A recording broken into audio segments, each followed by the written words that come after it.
Namaste, everyone. My name is Anu Sehgal. I'm the founder of The Cultured Tree, which is a cultural literacy and language education company based in the US. We focus on languages and cultures from South Asia. I'm extremely excited to be introducing and moderating this session today, where we will talk about a topic which has become really near and dear to me. It's Luminous Life Lessons from Ancient India. And I was first introduced to this topic in the US by award-winning author and speaker Rupa Pai. So this is a part of a three-series events which are a part of the 75th anniversary of Indian independence. And I really want to thank the Consulate General of India in New York for hosting these three events. If you've missed any of the events, you can watch a recording, and we are hoping you can also participate in our third and the final event, which will happen in December. So with that, I'm going to tell you a little more about Rupa. Rupa Pai is one of India's best-known writers for children. She lives in Bangalore and has written over 25 books, ranging from picture books to chapter books, and fiction to non-fiction, on themes as varied as sci-fi fantasy, popular science, math, history, economics, Indian philosophy, life skills, and most recently, medicine. Many of her books are bestsellers and are enjoyed as much by adults as by children. Her best-known books include the 8-part Taranauts, the award-winning national bestseller, The Gita for Children, the Vedas and the Upanishads for children. She has also co-authored fitness evangelist and supermodel Milan Soman's memoir, Made in India. With that, I will pass it on to Rupa and our amazing children who are a part of this panel. Thank you. Namaste, everyone.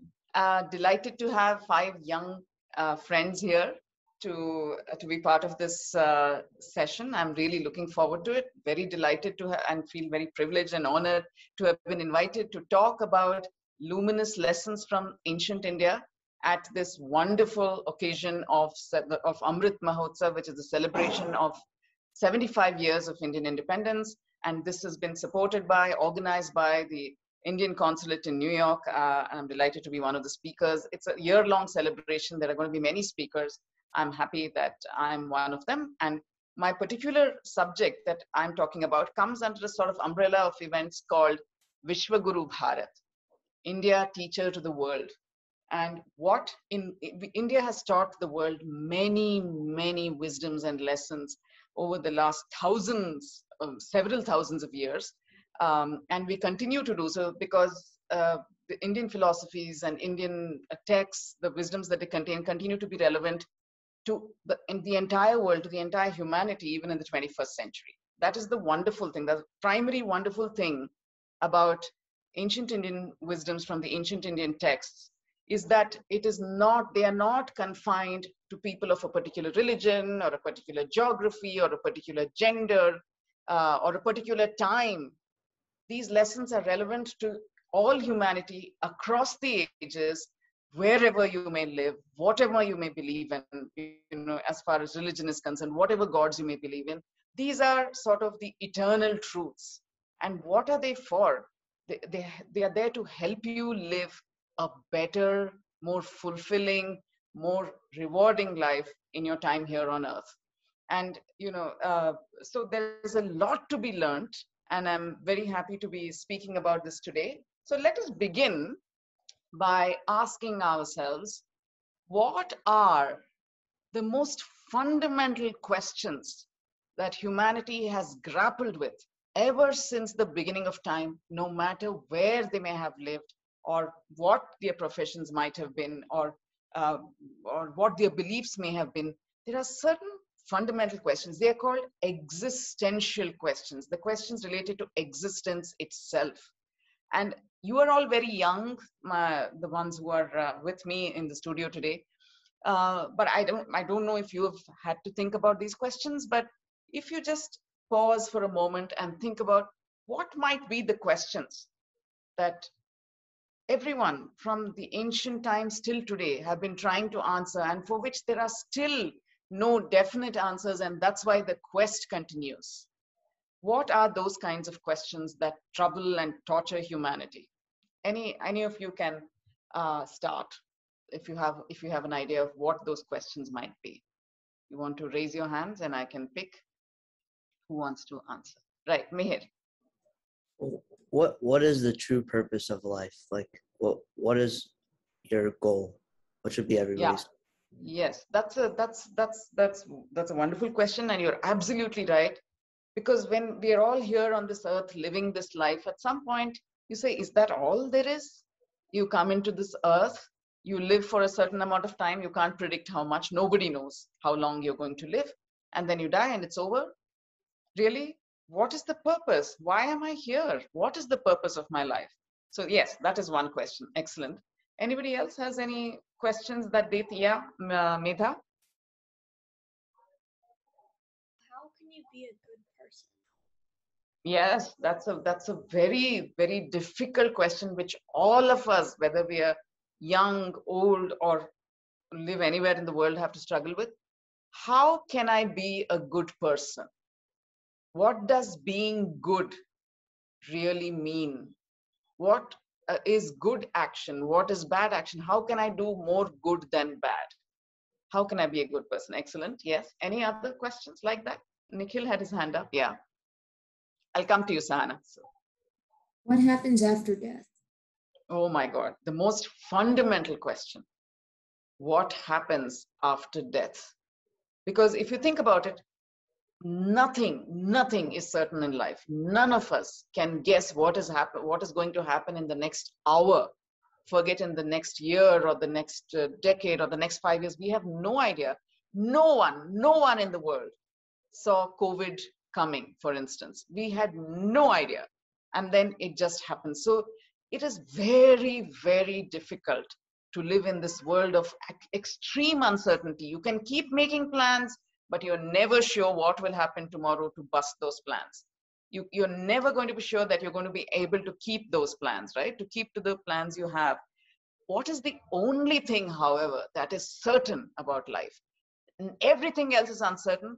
The only thing that is certain, as Nikhil said, is death. The only thing that you know for sure about life is that it will end in death. And it's not just you, it's everybody that you know.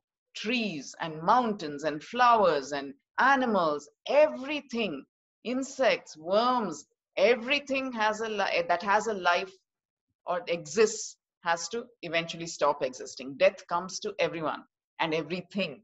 So that is certain. So when that is the only certainty, the fear of that obviously has a big hold on human imagination. And you want to know, and then what? Because I know that's coming. But what happens after death? Big question. Thanks, Nikhil. Any other question that you think humanity has grappled with? Yeah, Sahana. Who am I? Oh my God, that's a very, very profound and deep question. And I'm delighted that the youngest, I think she looks like the youngest. Sahana is only 9, I think. And she came up with this question of who am I? This is a question that has troubled humanity forever. Who am I? Am I just this collection of flesh and bones, which after death it decomposes? So then there is no me left anymore. Is that it? So I'm just here for this much time and then I'm gone. Then what is me? You know, what happens to all this intelligence that I have, all this compassion, all this good nature, all this cheerfulness, all the hard work that I put in? Does it mean nothing? Once the body goes, it's gone forever. So these are some of the questions, and I'm really delighted that you young children came up with these questions. But these are the questions that have troubled humanity for all time. So since they have, these questions have been thought about and explored by people all over the world, by cultures all over the world, and they all have come up with different answers. Now, some of the earliest experiments in spirituality, this is spirituality, right? The spirit.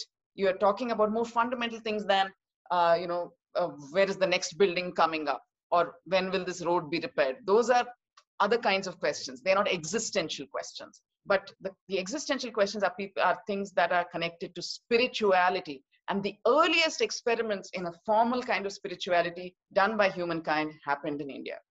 Thousands of years ago, thousands and thousands of years ago, there were people here who thought deeply about these questions. And they were some of the brightest minds of their time. They sacrificed everything they knew, the comfort of living with family, the comfort of living in cities, where to have their friends around them. They left all of it, went off to the forest and sat there in deep thought, deep meditation, using their own bodies and minds as laboratories to find out, who am I? What is the purpose of my life? What does it mean to be good? And what happens after death? So since you guys have come up with these questions, let's spend the next 40 minutes or so trying to answer these questions. Not my answers, but what the rishis are the wise people or sages of the Vedic age. Vedic age is about 3,500, 4,000 years ago in India. What were the answers that they came up with? Okay, so let's start with the first question, who am I? And these guys, these Vedic rishis, they were not just sitting there and fantasizing and coming up with stuff. They were actually observing like scientists do. They said, let's look at stuff. Let's observe stuff. Let's look at what's happening in our bodies. Let's look at what's happening outside. And then we will have the answers. Let's not just speculate. Let us be scientific about this. So who am I? They said, let's see. They said, okay, what is the universe made of, first of all? Okay, so they looked around and they said, okay, they came up with 5 great elements, the Pancha Mahabhutas. They said, these are the 5 great elements that make up the cosmos, that make up the universe. And whichever way you look at it, whether you look at the stars or the earth or the rivers or the mountains, they're all made of these 5 basic elements. And what are those elements? There is fire or heat, there is water, there is earth, there is space, and there is air. So fire, earth, water, air, all of it contained in space. So he said, whichever way you look at it, these are the 5 great elements that make up the cosmos. Okay, right. Who are we? Let's see then what a man is made up of. If these are the 5 elements that make up the cosmos, what is a man made of? How can we know what a man is made of? Of course, you can look at him. Man, I mean woman, man, child, whatever. You can look at him and say, what's he made up of? But it's not always very clear. So let us look at a man who has just died. He has just died. What are the changes that we see in him when we look at him? So this man has just died. What is the first thing that happens when a man dies? First thing is he stops breathing. His breath stops. So the rishis looked at him, looked at that and said, aha, so since a man that is alive has breath going in and out of him, and a man that is dead doesn't, then a man is made of air. Okay, a man is made of air. Now let's look a little further. Let's observe what happens next. He grows cold.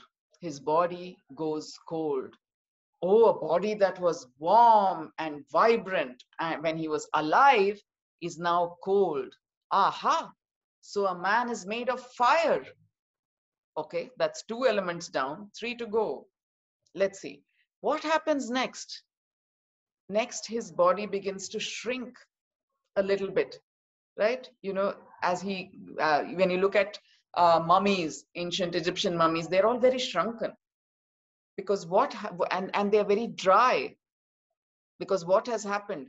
The liquids inside them have stopped flowing. Blood stops flowing. Saliva stops flowing. All the glands that secrete fluids and hormones and all of that secretions, everything stops. So nothing is flowing anymore.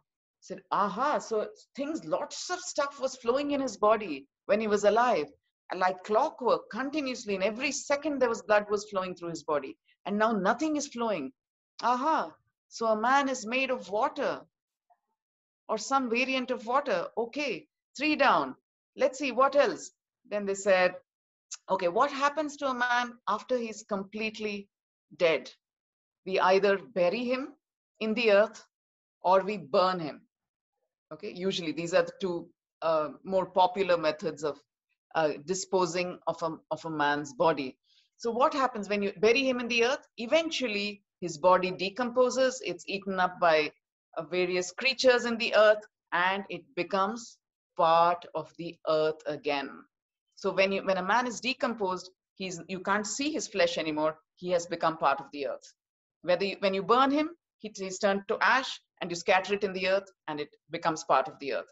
So they said, oh, so a man basically was built of earth, and now he has gone back to the earth. So a man is made of earth. There's 4 down. What is left? Space.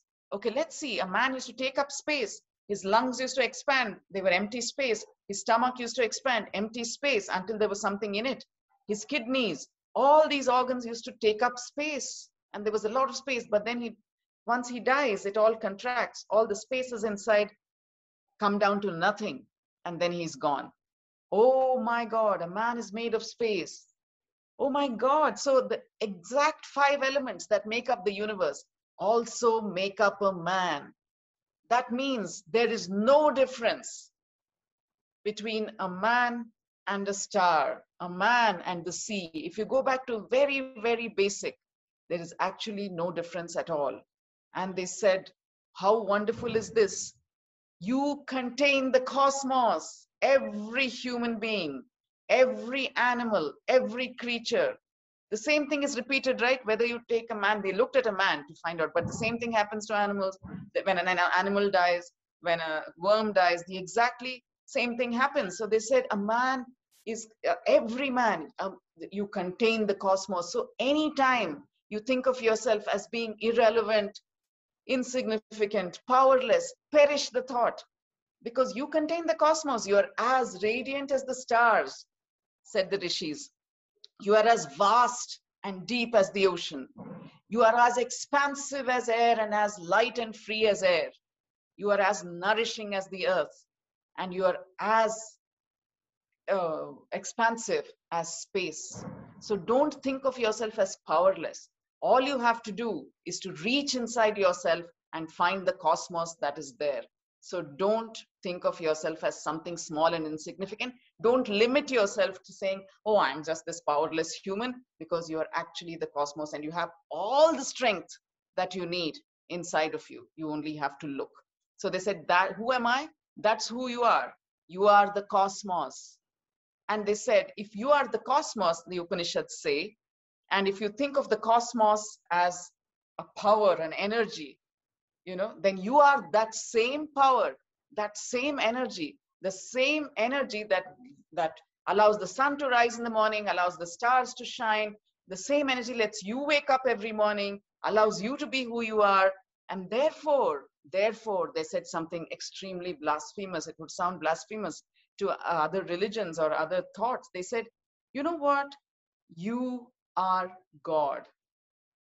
Because God, whatever that supreme energy power is, that is in every single thing that gives it life, that gives every single thing in the universe life. It gives you life as well. And therefore you contain that divine spark. There's no difference. And they came up with these great pronouncements in texts called the Upanishads. And one of the great pronouncements, a very empowering thing for all of us to remember whenever we feel a little, or you feel full of fear, or you feel sort of, oh, I can't do anything, or you feel very limited and you say, what's the point? Whatever I do, it won't help. I'm just a powerless person. Then think of this from the Upanishads. It says, Aham Brahmasmi.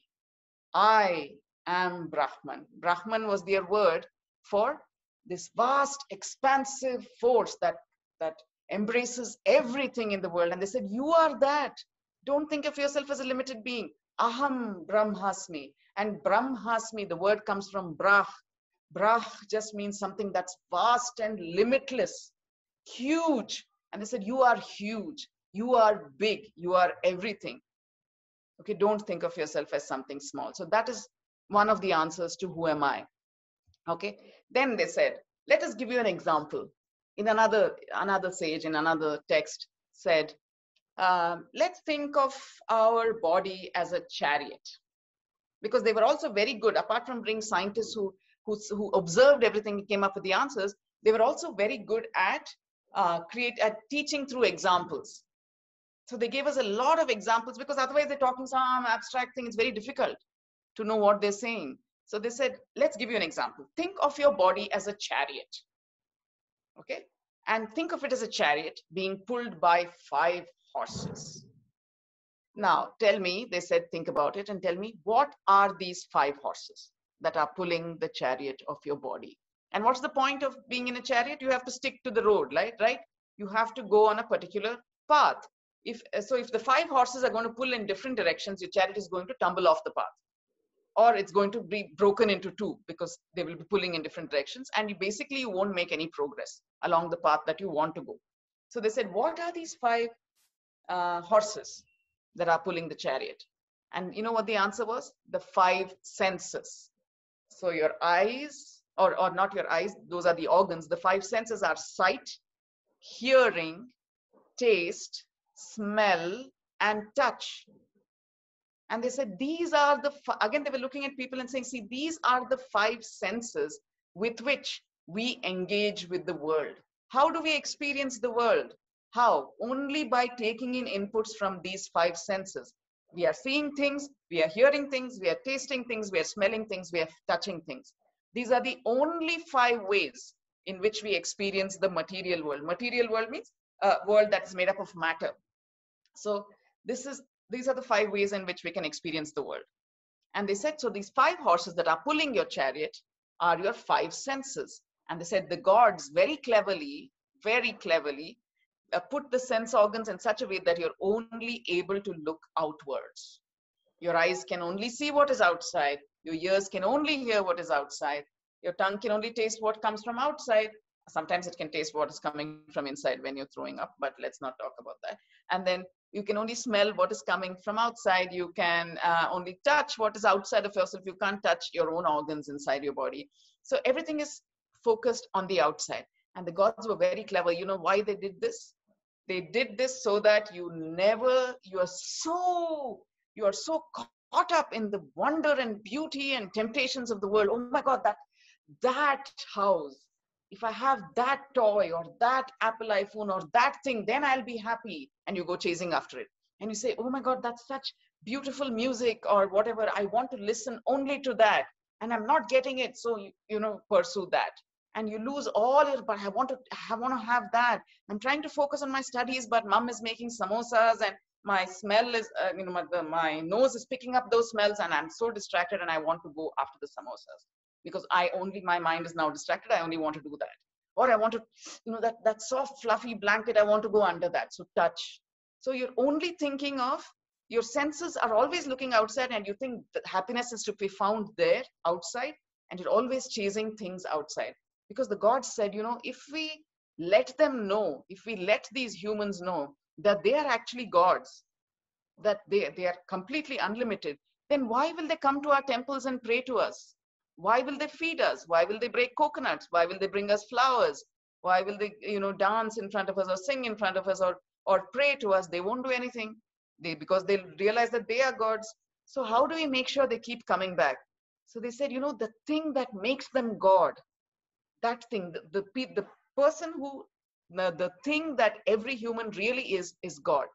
But that knowledge and that person who is God, we have to hide it somewhere where they can't find it. And when they can't find it, they will look for it everywhere and they'll come to us and they'll think we are the answer. And they won't think for themselves, they'll come and fall at our feet, which is good for us. So the God said, where shall we hide it? Where shall we hide this knowledge? So they said, let's hide it on top, one of the suggestions, let's hide it on top of the tallest mountain. And one of the other gods said, oh, come on, human beings, they're so curious. They'll never let anything go. They will find it. They will climb to the top of the highest mountain. They'll look everywhere. They'll find it. And once they have it, we are lost. Okay. What about if we put it at the bottom of the deepest sea? Human beings can't dive to that extent. Oh, are you kidding me? They have such good brains. They will come up with some kind of diving instrument that will take them to the bottom of the deepest ocean and they will find it. And then they will not look at us again. So many, many things were debated. All of them were rejected. And finally, one of the gods had a brainwave. Let's put it somewhere where they will never think of looking for it. They won't think of it. If they want to look for it, they'll easily find it, but they never will think of looking for it. Put it inside of them. Let's put it inside of them, because their sense organs are all turned outside, and they will only keep looking outside, and they'll keep chasing stuff that is outside, and they'll never pause for a minute and say, why don't I look inside? They'll keep looking for something. They'll say, oh, if I get, there's a missing piece in me. That's why I'm not happy. That's why I'm not able to be satisfied. This is why my life is such a pain. I'm so full of discontent and sadness and frustration, because there is some piece of me that is missing. Maybe it's that Apple iPhone. Maybe it's that relationship. Maybe it's that car. Maybe it's that lovely pair of shoes. If I get that, then I'll be happy. I know it. And they will keep chasing after that. And once they get it, they'll be happy for like 2.5 days. And then, okay, it was happy making, yes, for a while. But maybe if I go there, but it didn't sort of fill that hole in my heart. I feel this sort of emptiness inside me, and I'm not looking. And they go on doing silly stuff like this instead of looking inside. Because if they looked inside, said the gods, they would find that peace inside of them. And they would know that they were whole and complete, and they were gods themselves. But we've been very clever by putting their senses outside and giving them this fabulous world to look at, and we're going to leave them there. And that's what they did. So the chariot, in the chariot metaphor, to go back to that, the 5 horses are the 5 senses. So if you don't control your senses, if the eyes are going after something and going after anything you desire, so the senses are going fast and running in 5 different directions, your chariot will just fall off the path and you'll never reach where you want to reach. And therefore, to control the senses, to control the horses, what do you need? You need reins. Reins. And what are the reins? Who are the reins? What are the reins? The reins, they said, are your mind. Your mind can control your desire, can control your senses. But reins by themselves are no use. You can put a leash on a dog, but if nobody's holding the leash, the dog will still run wherever you want, wherever they want to go, right? Wherever it wants to go. So then there has to be somebody who's controlling the reins. So what shall we do to control the reins? There has to be somebody. Who is that somebody? The charioteer in the chariot. Who is that person who is controlling the reins? And they said, that is buddhi. The reins are manas, which is the lower mind, which just processes all the data that the 5 senses are giving it, and then passing it on to the buddhi, or the intelligence. That will sort of figure it out and say, if these are the inputs coming in, so the mind, the eyes are saying, I see this yummy cupcake. And then the reins, the mind is saying, okay, there is a cupcake and there is a person, and it's possible to go and pick up that cupcake or not, right? So the mind is just passing all this information to the buddhi, which is the higher intelligence. And the higher intelligence is saying, maybe because you just ate and you've been eating a lot of junk food over the weekend, you should avoid that cupcake. Or that intelligence will say, no, why don't you just go and eat it? It's just one more cupcake, it won't hurt.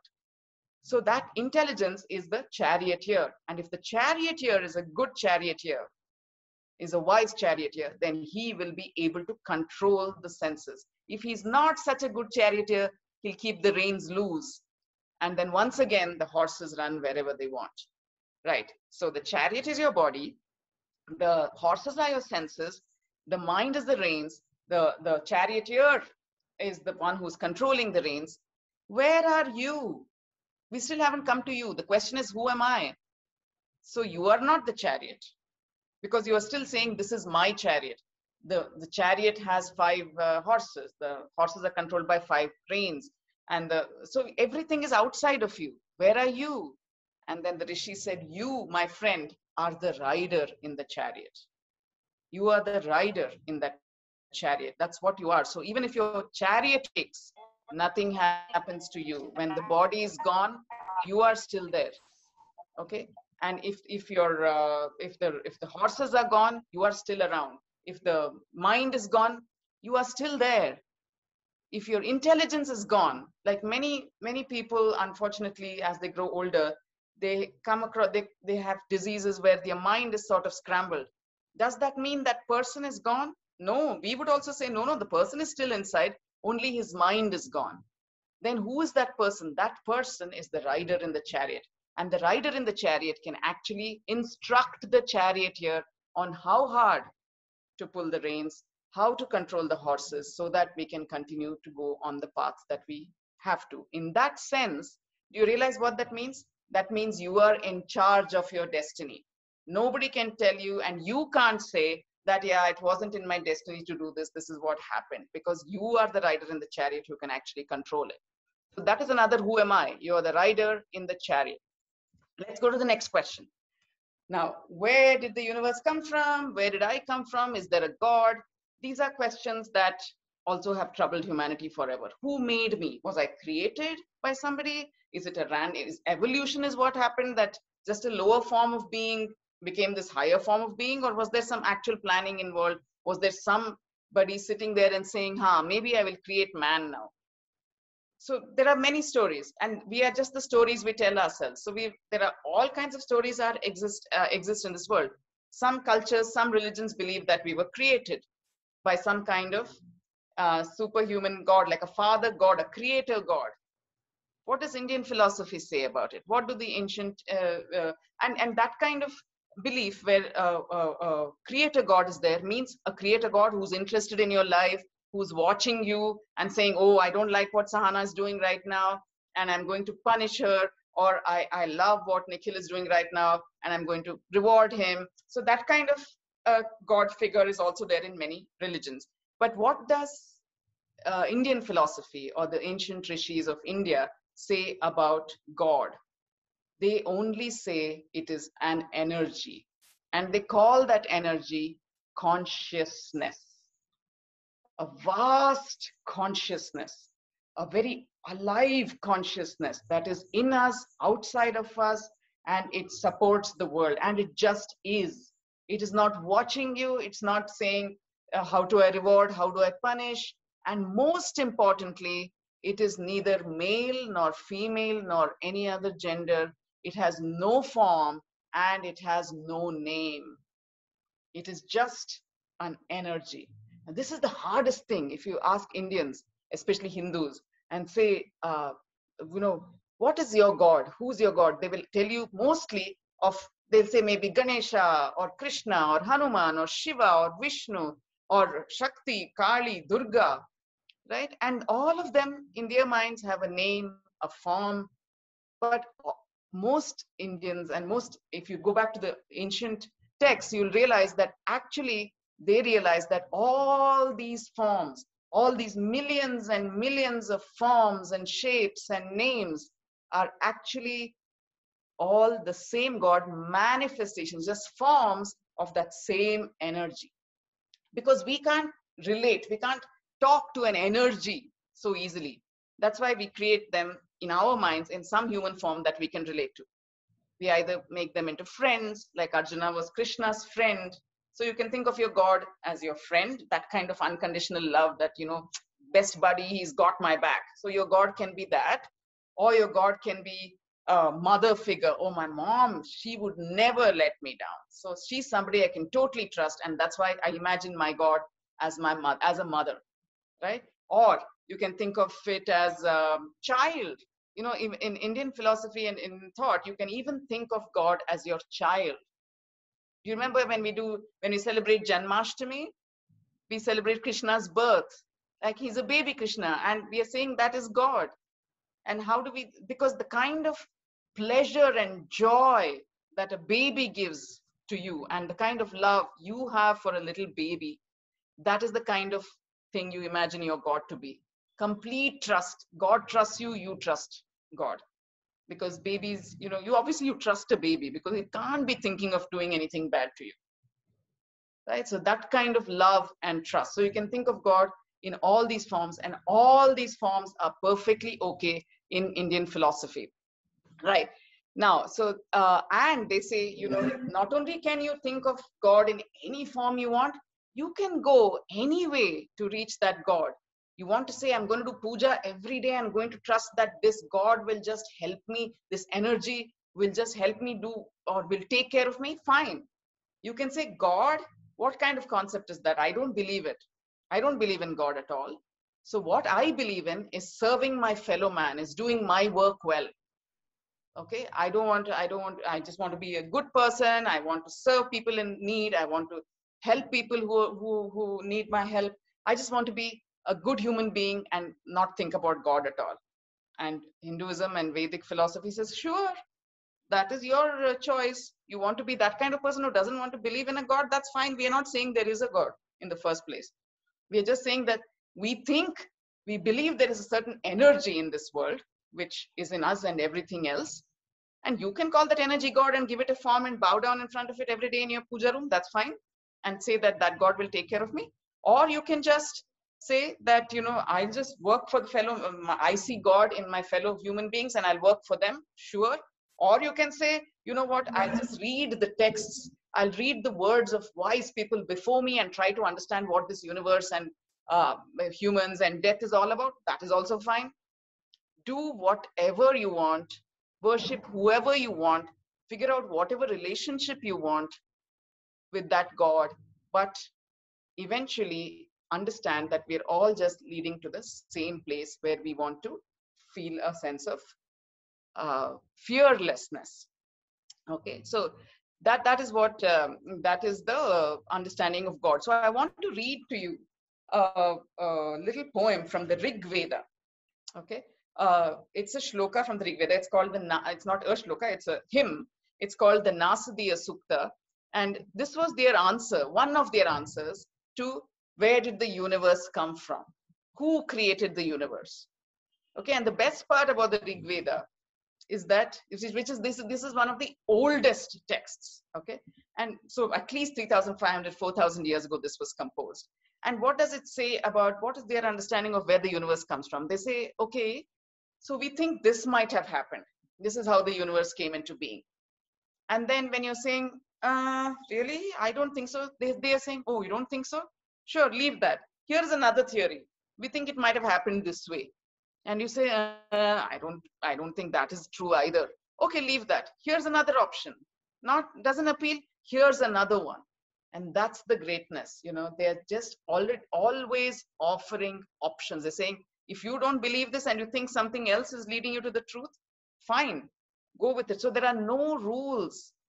There are no rules in ancient Indian philosophy. You're not expected to behave a certain way or worship a certain God in a certain form or worship on a particular day of the week. Nothing. It's all about discovery, not about believing. So what the Vedas say is, even if I tell you that this is how I got to my understanding of life, this is how I got my answers to the existential questions, I'm just telling you this worked for me. I'm not saying you should do it. What I encourage you to do is to constantly question, question, question. Read, read, read. Listen, listen, listen. Talk to a variety of people who got to the truth through their own different ways. Definitely listen to everyone. And then figure out your own way. With all that knowledge, take that support, take this encouragement, and then figure out your own way to the truth, to the understanding of these existential questions. What are the answers? Okay, so I want to read this to you and I want you to close your eyes. It's an ancient, ancient hymn about the creation of the universe. And it's a very visual one, so I want you to think about it in your head as I read it. Then there was nothing that was non-existent, nor anything that was. No air, no light, no heaven, no space, no death, no life, no night, no day. Darkness hidden in darkness, except for something that stirred in the still by its own will, and then was born of its own fire, its own desire, splitting into above and below, giving and receiving, seed and womb. It swelled the universe where chaos was rife with power and life. And then they pause and they say, who really knows where it all came from, this creation? Who can declare that this is how it was done? Even the gods came later. Only it knows, it who fashioned it all. Or does it? So you can open your eyes now. What did that image bring to you? To me, when I hear it, every time I hear it and I imagine it, it sounds very, very similar to the current theory of the Big Bang theory of the creation of the universe. Everything started from a point, and then it expanded and expanded and expanded, and the universe is still expanding. And as it expanded, it split and split and split. And therefore, that one became many. And they said one became many, which means many can also become one. So basically, we all come from the same source. We return to the same source. So if you think of someone as different from you because of their skin color, or because of their religion, or because of what they eat, or because of who they worship, then you're being very, very ignorant and silly. Because what we should realize from the Vedas and what they tell us is that all of us came from exactly the same source. Outwardly, we may look different. We may live different kinds of lives, but this is just a superficial outer thing. If you go inside, if you connect soul to soul, energy to energy, with any other being, not just human beings, any other being or tree or river in the world, then you'll realize you're exactly the same. Okay, so this is a great lesson, that we are all exactly the same at the core. And what about the last question? Only he knows, he who made it all, or does he? So even then they express doubt. So this quest is never complete. It's not like this is the answer, now I want you to believe it. There is no answer. The fun is in constantly exploring and discovering until you find something that works for you. And how to be a good person? Medha's question. How can somebody be a good person? What is the purpose of my life? Mihir's, why am I here? What am I supposed to do in this life? Should I just keep on just doing day after day after day, stumbling from day to day, doing something, and then until I die one day? What's the point? Right? So that is a big question. And here is the Veda. Here's the answer from the Indian ancient text to that question. What is the purpose of your life? To do right action. What a difficult one that is. What to do right action, but what is right action? Like Medha asked, how is one supposed to be good? And the Vedanta or the ancient texts say there is no way to be good in that sense, because what is good, what is right, according to society, it changes from generation to generation, from culture to culture, from country to country. What is good and what is bad, what is right and what is wrong, according to the law, according to society, according to culture, it's different in different ages and different times and different places. Then how can you be good when there isn't one thing? You want to cling on to something that is eternal and timeless and constant. You don't want to be on a boat that keeps swaying. You want to be on something that is steady, steadfast, which will take you across the ocean. So what can you trust in? And the Vedas say, trust in yourself. The Upanishads say, trust yourself, because you are God, remember? You know. There is a higher self inside you. If you look inwards, stop looking outwards for a minute. Look inwards, you will find that higher self. And what does the Gita call that higher self? Krishna. So the Gita, the Bhagavad Gita, which is one of the most revered and most wonderful texts that we have in India, ancient texts that we have in India, it's basically a story of two best friends, Krishna and Arjuna, having a conversation. And remember where they have that conversation? On a chariot. That's not by chance. Remember the chariot metaphor we talked about? So Krishna is the charioteer of Arjuna's chariot. So Arjuna is just us, the rider in the chariot. Krishna is our higher intelligence. And if we are able to be best friends with our higher intelligence, if we can instruct the driver what to do, or the driver can tell us, hey, one sec, because that's what Krishna did. He was just the driver, the charioteer. But he turned around when Arjuna was completely confused and not knowing what the right thing to do is. What's the right thing? How am I supposed to be a good person? How can I kill everybody in my family and still think I'm a good person? But that seems to be my duty in this life. I'm fully confused, Krishna, I don't know what to do. And then the intelligence, because they have been such good friends, the rider in the chariot and the intelligence have been such good friends. They've been talking and talking and talking to each other their whole lives. The intelligence, Krishna, can turn around and say, calm down. This is what you need to do. We have been there before.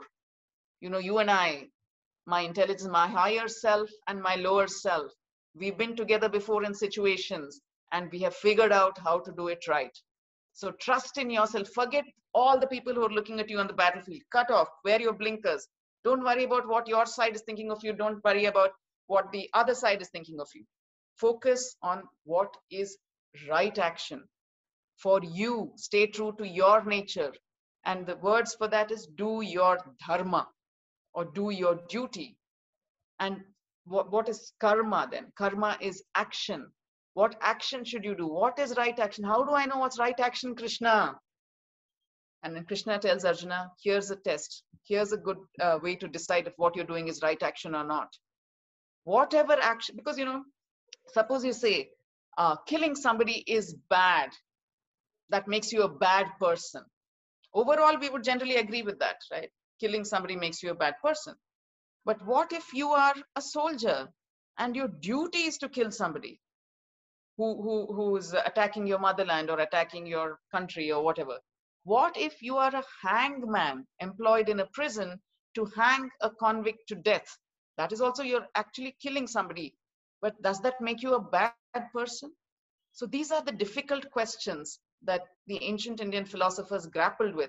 And they came up with the answer that here is your litmus test to figuring out if what you're doing is right action or wrong action. Because remember, there is no good and bad action. There is only action and there is consequence. So if you can think about the consequence of your actions, if you can be a little mindful before you do those actions, think about what will happen to me in my head, what will happen to the people around me, what will happen to the world if I do this action. And remember, action is not just some action you do with your hands, but action is every thought that you think, every word that you speak. Once you put it out in the universe, it has disturbed the universe in some way.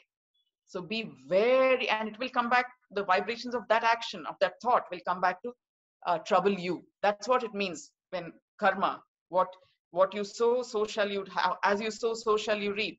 In the end, you will face the consequences of every action that you do. So when you're thinking about it like this, it says just do your duty. How do you know whether it's right action? Think about, okay, I'm doing this action. What is this action prompted by? Am I doing it because I'm fearful? I'm scared of something, so I just want to do this. I'm scared of being thought of as uncool by my friends. That's why I'm doing this. I'm scared that I will look silly if I don't do it, so I'm doing it. I'm scared of something else and therefore I'm doing it. I'm scared that my parents will not be happy or my friends won't be happy with me. That's why I'm doing it. If your action is prompted by fear, if your action is prompted by anger, I'm so mad at this person, I just have to do it. Or by hate, oh my God, I just can't stand this person and I don't care how I make that person feel, I'm going to do this. Or even if your action is prompted by love, I love this person so much that I'm never going to think anything bad of this person. Even if this person is doing something terrible right in front of me, I will support this person because I love this person so much. And not because I truly believe that person's action is right. If any of my actions are prompted by emotions, then it's probably wrong action, says Krishna. So think about it, calm down. Let those emotions go. Only when the emotions are gone or calm, then you can see clearly what is the right thing to do. And when you do that action, whatever it is, when you've thought about a little mindfulness, and then you said, okay, I thought about it. I think this is the right action for me. I'm not being emotional. I think this is what I need to do at this point. Then do it, but no expectations. Don't say, if I do this, I will get that reward. If I do this, my friend will be happy with me. If I do this, I will come first in class. Leave all those expectations aside. Because why? The other great lesson that the ancient Indian texts teach us is that we are in control of nothing. We realize this as we live this life, that we have no control. When you have no control over the outcome of your actions, why worry about it? Why waste time, energy, effort, and be fearful of what will happen, or have these expectations and then those expectations are dashed to the ground because you have no control, and then you feel like, oh my God, my whole life is a mess, it's a waste. Why did you expect those things in the first place? You can't control it. So instead, says the Gita, make the purpose of your life doing your duty to the best of your ability after thinking about every action that you're about to do. Just focus on being mindful about your actions, trying to keep emotions out of your actions, doing what is expected of you, being responsible. Yeah, then you will have a good life. That is the secret to a happy life. Don't chase things like happiness, because happiness comes and goes. Don't chase things like fame. Fame comes and goes. Don't chase things like money. They all come and go. Instead, focus on being true, understanding your look inside, find your Krishna, always have lots of conversations with him, try to act with mindfulness and live fearlessly, because that is the whole aim of your life, is to not live happily, because happiness, sadness are just two sides of a coin, but to live fearlessly, knowing that I have thought about my action, I have done it, and now it's not my responsibility. I cannot control the outcome. So thanks very much. Just a few lessons from the ancient Indian texts. I think I have gone over time, but yeah, if you have any questions, I'd be happy to take them now. So thank you so much, Rupa. I could literally keep listening to you for hours, and I have already, I think, set a record, Rupa, in listening to you the maximum number of hours. And every time I listen to you talk about, ancient India and all the knowledge we are fortunate to get from ancient India, there's something new I learn.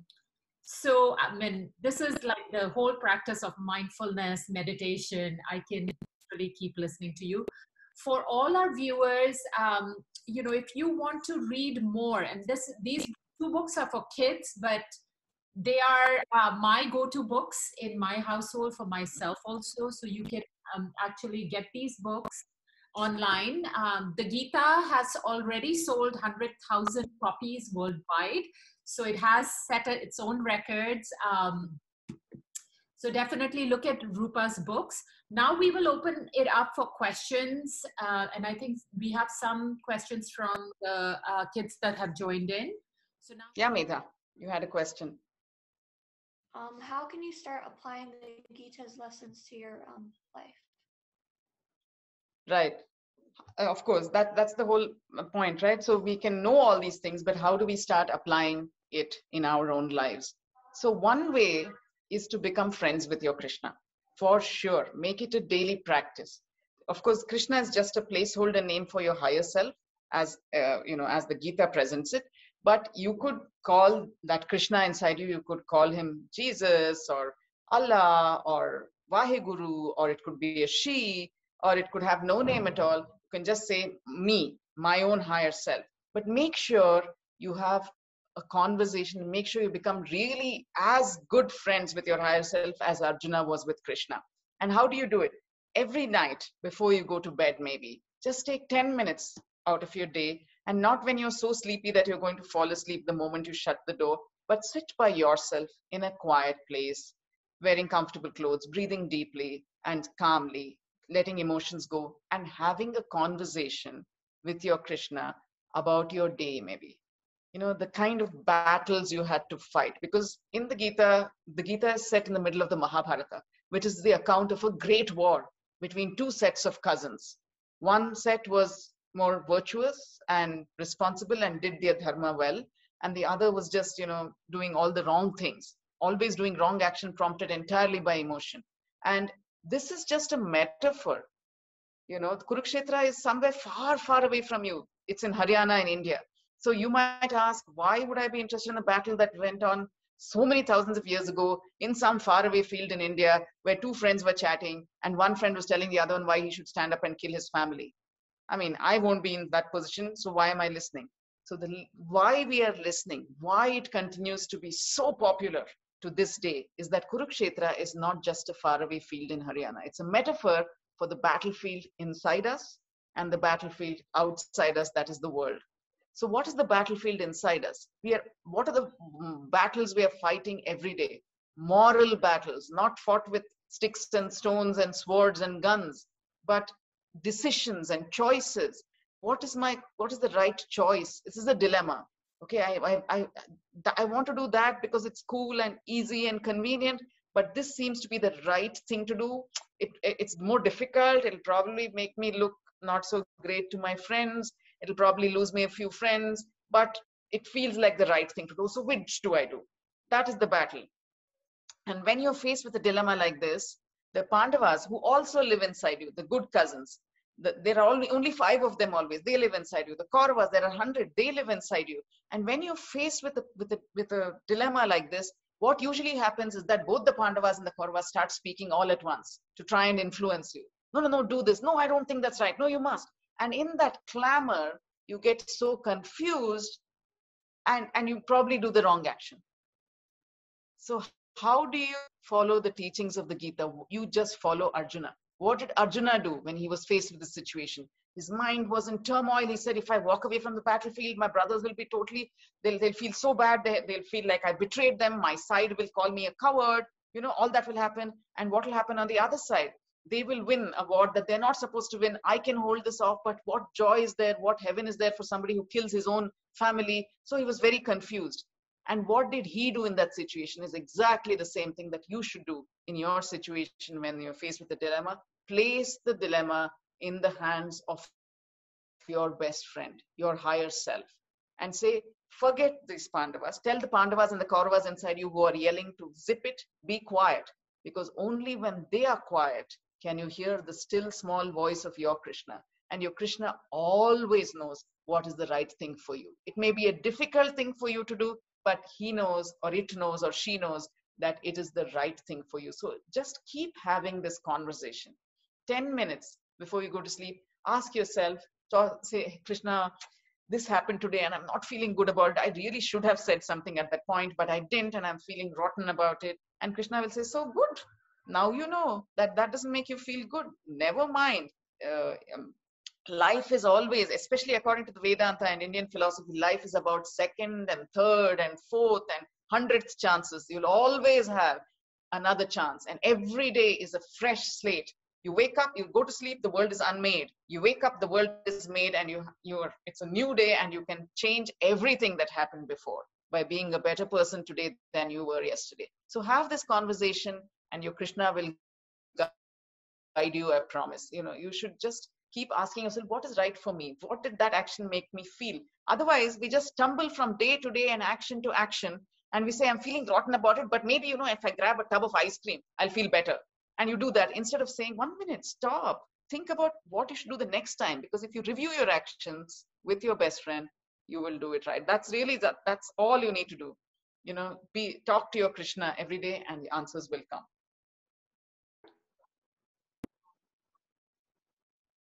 So I think Rena has a question. Yeah.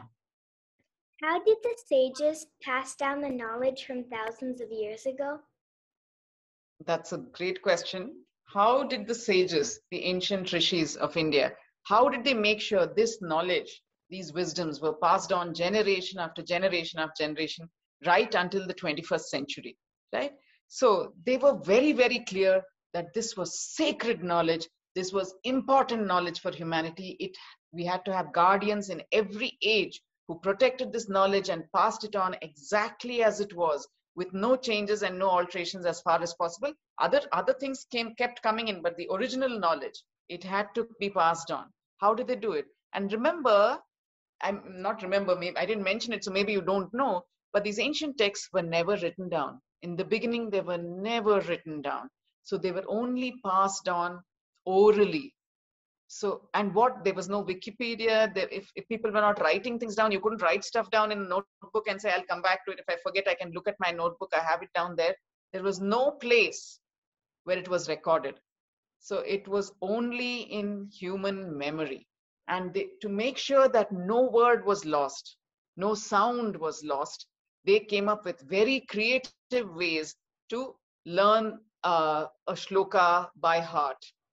So there were many, many different patterns of chanting that they came up with, so that when you chanted something in 10 or 15 different ways, then there was very little chance that you would forget. And they made sure that every one of them, all these rishis, they trained several others. And these were selected through a very difficult, rigorous process, because the people who were going to be entrusted with the sacred knowledge, and the secret knowledge, secret, sacred knowledge would have to prove themselves worthy of it. And they had to be trusted that they had the commitment that they will keep it and pass it on. So very small groups of students in each Gurukul, and the sacred knowledge was passed on. And that's how, amazingly, it has come to us almost unaltered. And that's why, I get goosebumps every time a wedding is happening or a funeral is happening in India. The chants that are chanted there, the shlokas that are chanted at these occasions, are actually something that were first composed thousands of years ago. It hasn't changed. India has been very lucky to have this unbroken thread. Mihir, you have a question? Yeah. So how do you know you're using all of your strength to like your full potential? Wow. So how do you know that you're using all of the strength that you are supposed to have? Okay, it's fine to say in theory that you're limitless and you have limitless energy and potential, but how do you make sure you're using all of it? So one can never be sure that you're using all of it. But what one would hope is that if you tell yourself these positive, empowering stories, if you make these, what are they called? Affirmations. If you wake up in the morning and before you go to bed at night, say, I am limitless.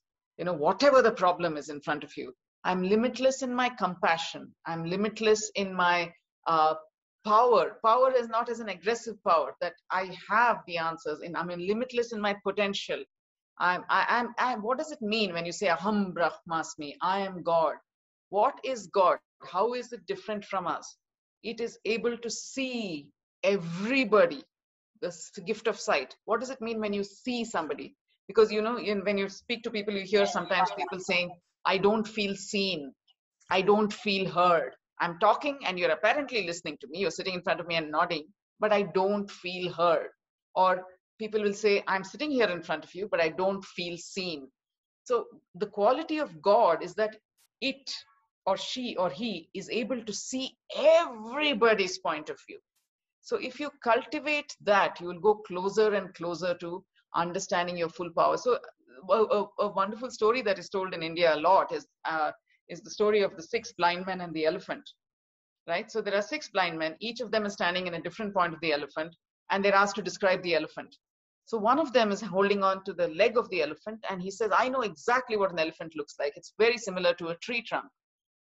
And somebody else is standing in front and holding the trunk of the elephant and say, oh, I know exactly what an elephant looks like. It looks like a garden hose. And somebody else is holding on to the tail and saying, I know what it looks like. It feels like a fly whisk. It looks exactly like a fly whisk. And somebody else holding on to the ear and it goes flap, flap. Oh, it's like a fan. Oh my, such lovely breeze. I love this. An elephant is a fan. Now, that is all of us. We are all like one of the blind men, because our senses are so limited, our understanding is so limited, that we say, this is my truth, this is real, and we start believing that. And when somebody says, no, this is real, we go to war with them. And we are so intent on protecting what we believe is the truth or what is right, that we will destroy anybody who says that that is not it, this is it, even if they are saying what they see. And what is the quality of a God is to be able to see everybody's point of view. You can do that. You can say, wait, okay, let me come over to your side. Let me feel what you are feeling. Oh, that's right. It does feel like a garden hose here from this point. Go around and say, it does feel like a fly whisk here. And it does feel like a fan here. And then slowly, if you keep going around the truth, which is too difficult for us to grasp in one, if we're just looking narrowly, we won't grasp it. But if you listen to everybody else's perspectives and say, that's also true from where you stand, that is true from where you stand, then maybe we get some glimmer of understanding of what the truth really is. And once we do that, once we start listening to other people, we realize that there are many truths beside our own. And to get to the truth, we should stop thinking of truth as my truth or your truth and start thinking of everybody's truth. It's difficult. We are limited humans in that sense. How many people can you talk to? But as far as possible, if you're able to keep an open mind and listen to everybody's perspective and respect everybody's perspective and validate everyone and listen to everyone, then you can get an understanding of the truth. And that is what it means to be able to exploit your full potential, to be able to see like God everything, to be able to embrace like God everyone. That is what God is supposed to do, right? He treats everyone equal. If you can do that, then you're actually getting to your full strength, your full potential. What is God also? He can be more compassionate than human beings. So why do you limit yourself to being human? Try all the time to be God, to reach for the God inside you and be that person. That is how you get closer and closer to exploiting your full potential and your full power. And what are you doing in the end? You're just becoming complete. Not even becoming, you are complete already. You're discovering just how complete you are. You make yourself bigger and bigger and bigger to embrace the world within your grasp, within your arms. That was amazing, Rupa. I'm afraid we don't have any more time for questions, although I'm sure there are many more questions. I want to thank you, Rupa, as always, for doing this for us. I want to thank the Indian Consulate for hosting these events. So just as a reminder, we have had an event about Hamara Tiranga, the national flag. So if you haven't seen that, please do watch that. This is our second event, and then we'll have another one in December. So definitely tune in. Please share this event with your friends and your network, and especially children. And I want to also thank our guests here, Nikhil, Mihir, Sahana, Reina, and Medha. Thank you for sitting through this entire presentation and then also asking these deep questions, which are not just something that you guys are thinking about. These are the exact questions anyone, any adult, no matter what the age is, they have. So thank you for doing that. And thank you very much, Rupa. Thank you. Thank you, Anu. Namaste. Thanks to all the kids. I loved the interaction and the engagement. Thank you for being here. Thank you. Great opportunity. Thank you. Namaste. Bye. Namaste. Namaste.